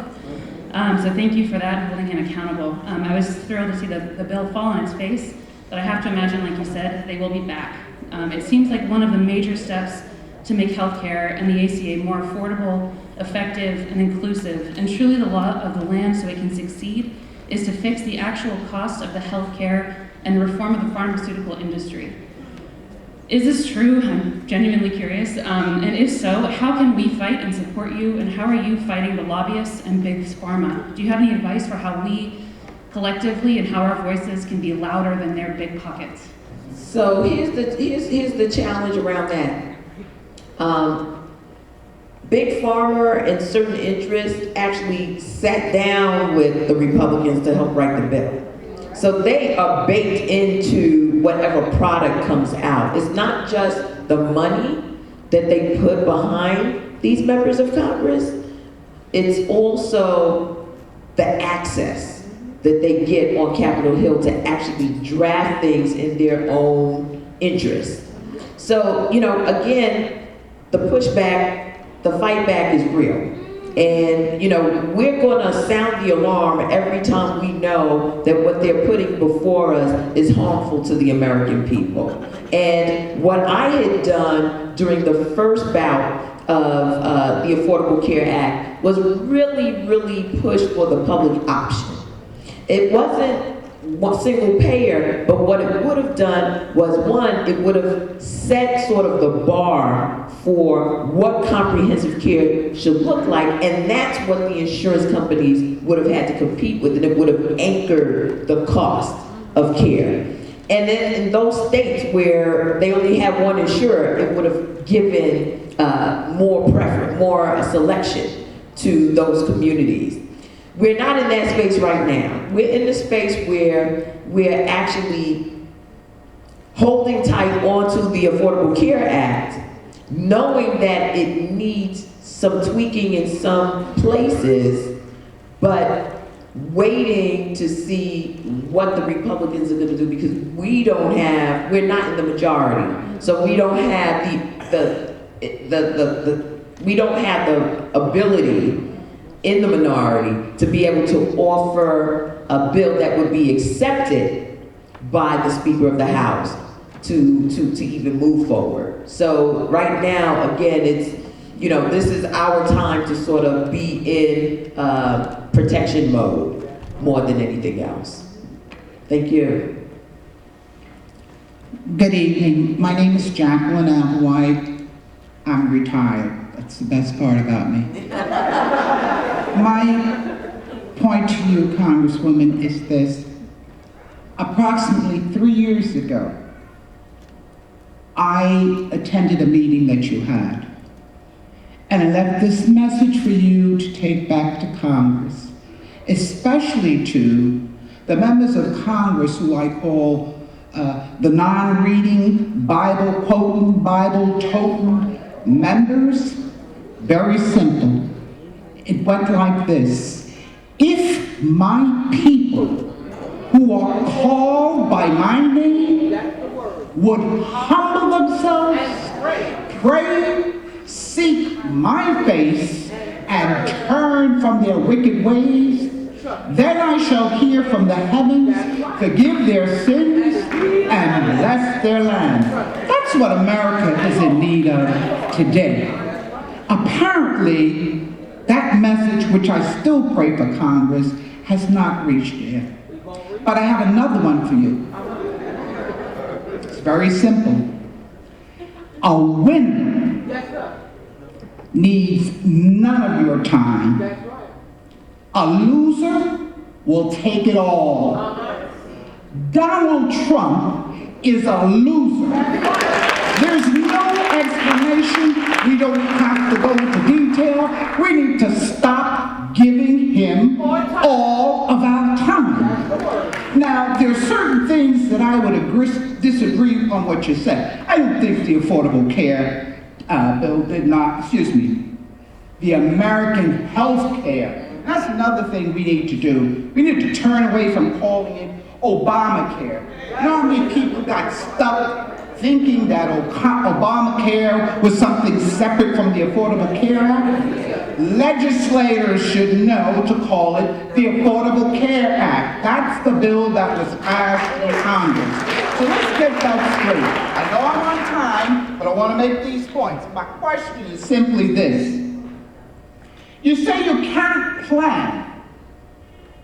And I say, yes, you can. You see, that's what happened to the Republicans. The Republicans had 8 years to get it together for this Affordable Care Act. And they did nothing because they were so used to being the opposition party till they can't function as the government party. That's the problem. Now, here's my question to you. We need to stop putting our hands together and put these minds together and come up with action.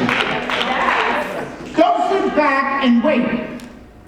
You should be, ustedes, you more than one, should be sitting in Congress now because I'm a little disturbed.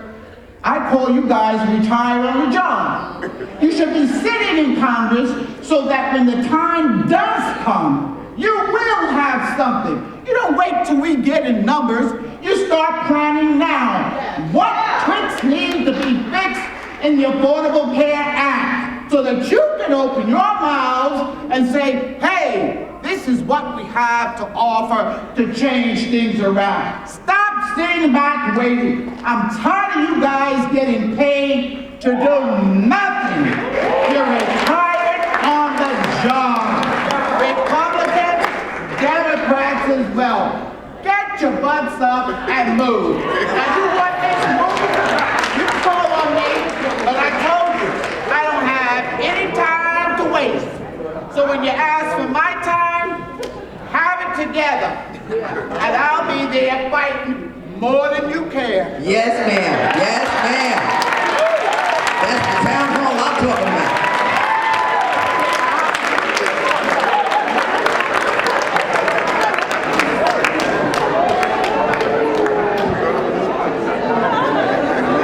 I just have to receive that one.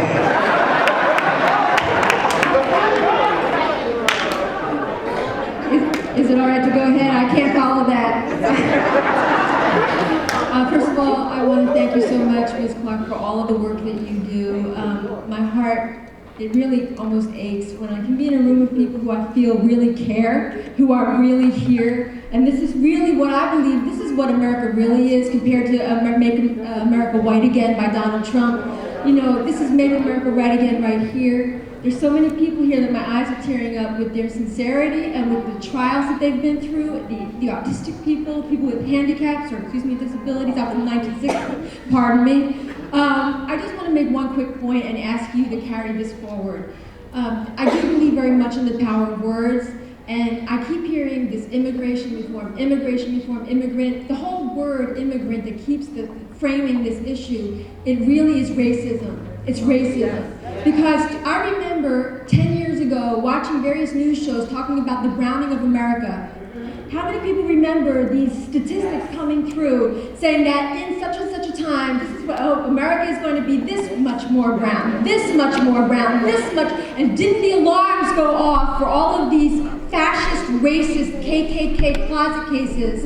And that's what this is all about. It's getting these people out of here so they can't change this country, so they can't vote here. So what I'm asking you, and this is obviously your choice of how you frame things, is to pick apart these words. This immigration issue is a racist issue. I'm third generation Russian Jew. My grandmother came over here because of Hitler. She never learned to speak English. She never became a citizen. And that is how it should be. That's how it should be. There's no reason for this to have had this 360-degree change except for getting people out of here who can vote.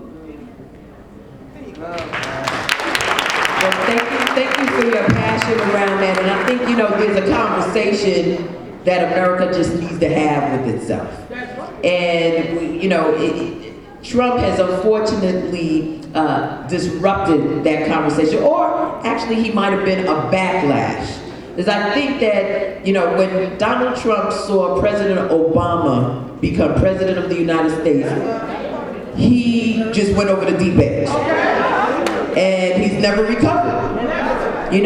Just listening to him during the election cycle, you could tell that he was just livid. I mean, he started with the birther thing, and then he's just been rolling ever since. So there are some issues that I think the country has not come to grapple with.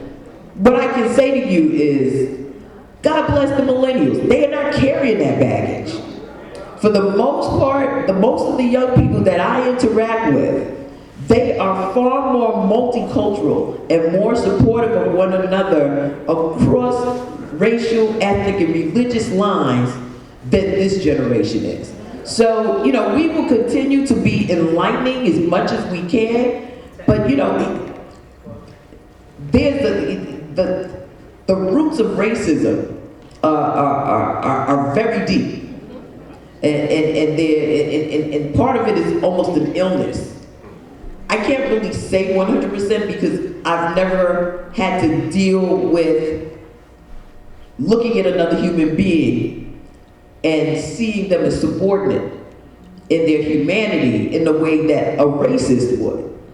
But what I can say to you is I believe that, like the dinosaurs, they're about to be extinct. Less and less, I think generations will see that as a way of life that they find acceptable. Again, I told you I'm an eternal optimist. Even in travels in the South, I've seen changes, significant changes. Hope springs eternal. Folk like you speaking out, folks like us speaking out, we have to make the change for the next generation. So thank you. Hello, Congresswoman. My name is Kevin Lappin. I work at the VA hospital in Manhattan, and I'm also the union safety and legislative rep for AFGE Local 2094. And I'm asking you, I know you're here about civil rights, and as you're aware, the civil rights and the labor movement are married. It was labor movement rallies that Dr. King spoke at. Since the Republicans came into power, there had been attack after attack on federal employees, on labor movement, on labor organizations, taking away bargaining rights. And I'm asking that you help us by leading the fight and leading the alarm and the alert that these attacks on labor rights and on labor unions are attacks on civil rights. I'm with you 100%. I couldn't have said it any better. We know that it was through organized labor that dignity was brought to work. We know that the exploitation of human beings in corporate infrastructures has been a part of the horrible past of this country, and in many cases continue today in so-called right-to-work states. So, we're unique in this space in New York State, in that New York City remains a labor town, very strong labor town with those values.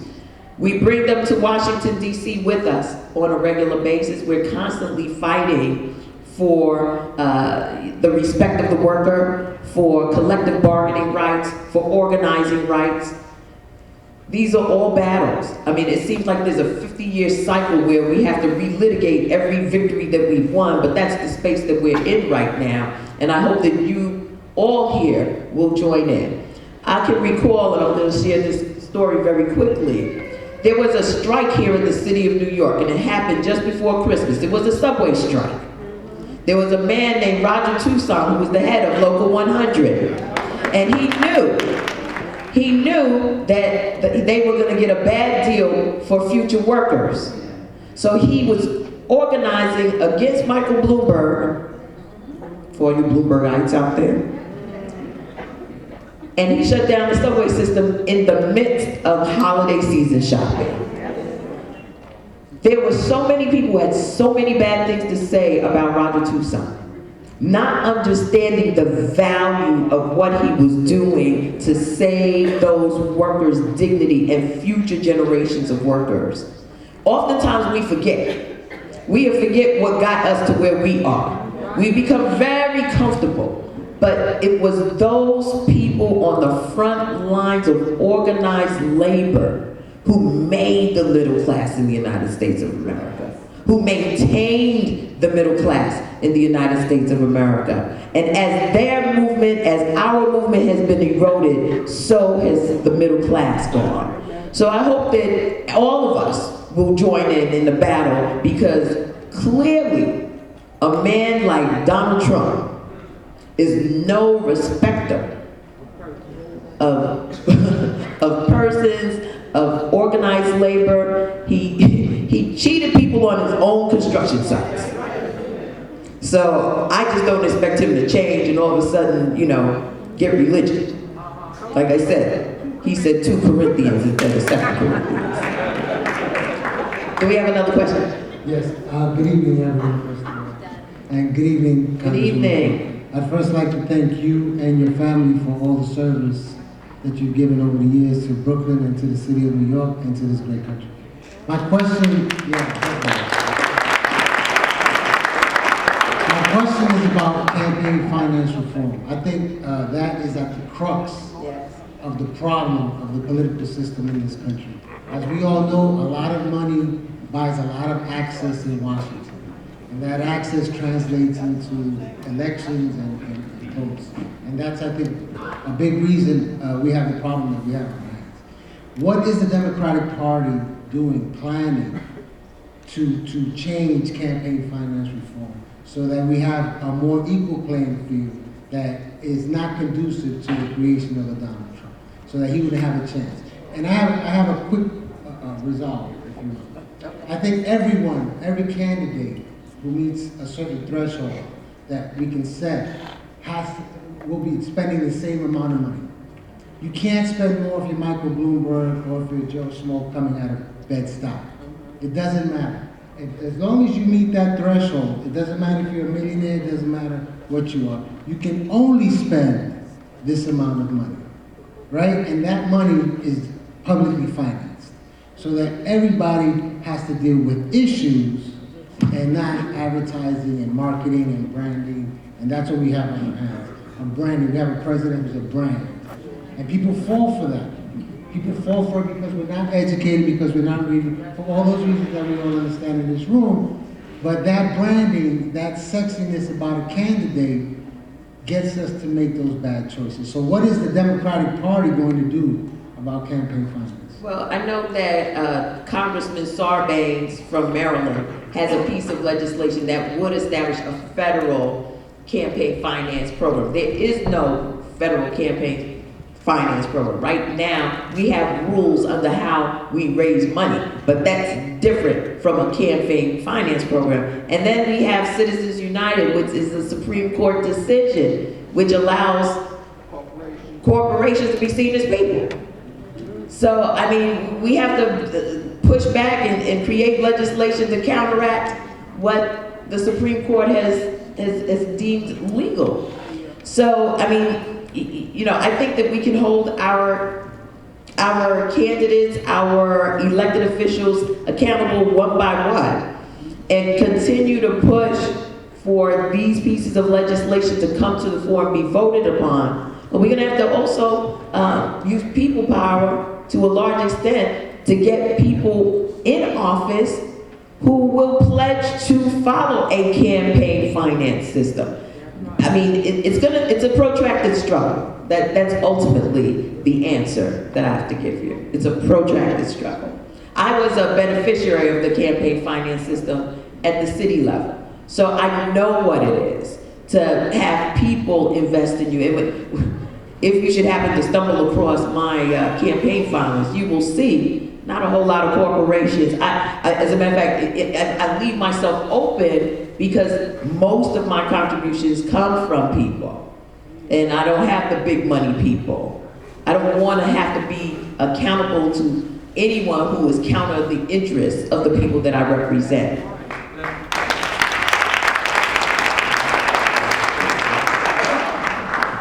Good afternoon. I am Sean Grant. I want to thank you again because I met you at your DC office. I'm a client of GMHC, agency that really helps people from all walks of life. And we have always been doing activism. I just want to say that President Obama said he believes in the American people.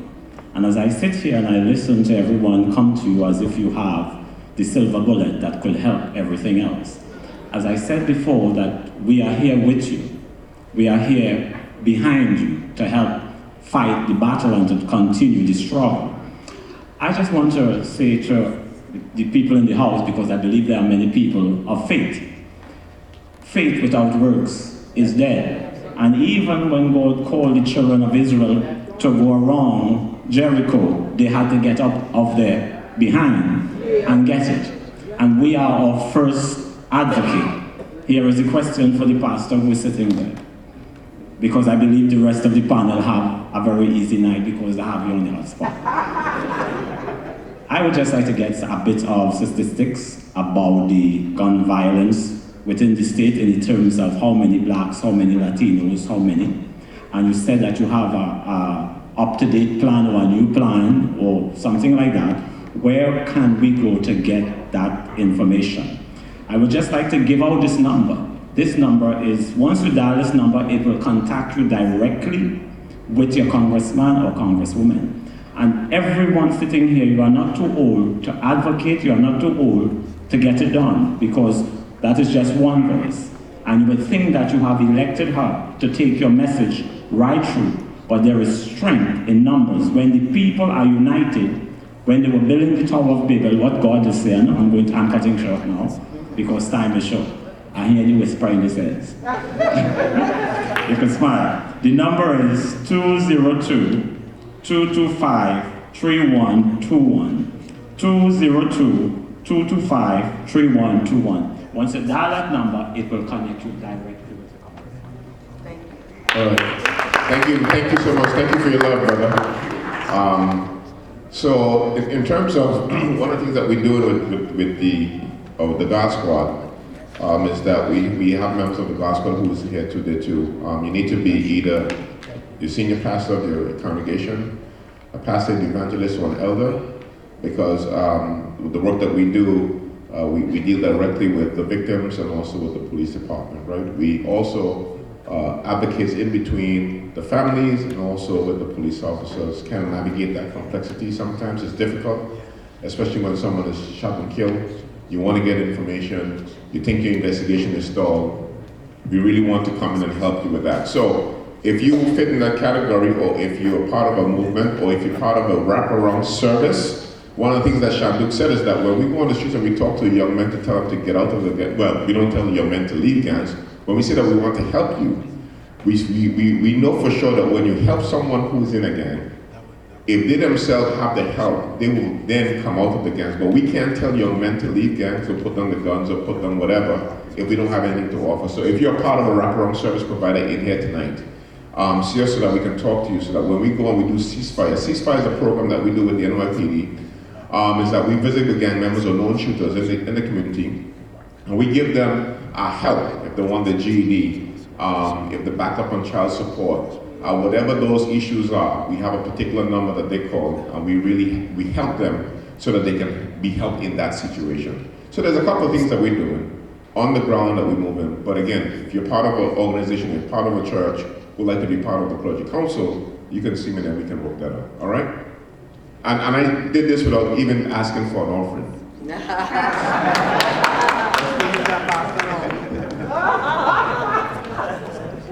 Before we get to our last question, I want to acknowledge that we were joined here this evening by Judge Carolyn Wade, I don't know if she's still here, and Judge Frederick Arriaga. We want to just thank them for coming out this evening. They were here with us. And I think this, over here, okay.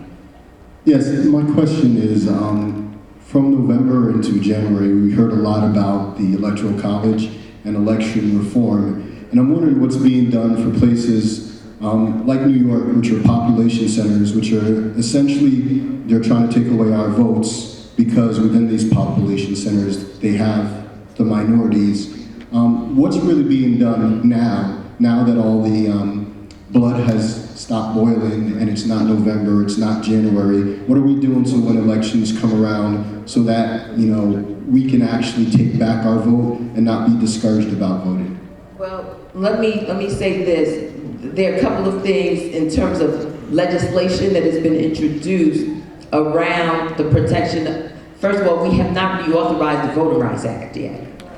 And that is like the main piece of legislation that puts in the protections for communities that are vulnerable to the shenanigans that take place during elections. I can't go into a whole lot of detail on the political party situation, but I'm going to have a town hall meeting that is going to be sponsored by my political arm, where we can get down and dirty with the discussion.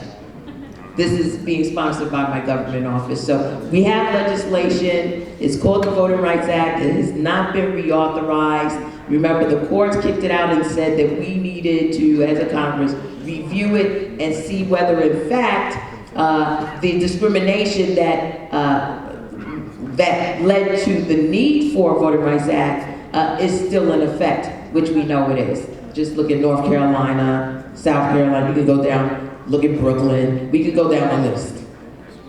Last question. Yes, hi, good evening, Congresswoman and panel. I just have one quick question. Historically, well, I'm president of the West Indian American Day Carnival Association, and we were expecting over 2 million people in Brooklyn over the Labor Day weekend. A, and B, our current president said the most dangerous place in the world that he's been is Brooklyn. We have a good relationship in the State Department, and we are now up to the number 3 guy that controls the 35 countries around the Caribbean Sea because of the nature of our business. Many of those individuals are being transferred somewhere else in the world. Is there any indication that ICE is going to be active in Brooklyn in the next 6 months, dealing with obviously the Labor Day events? And there's no indication of that, but we deal with this administration 24 hours at a time. It's unfortunate because, you know, every single day there's a barrage of different crazy behaviors that come from the president. He's not in sync with his cabinet.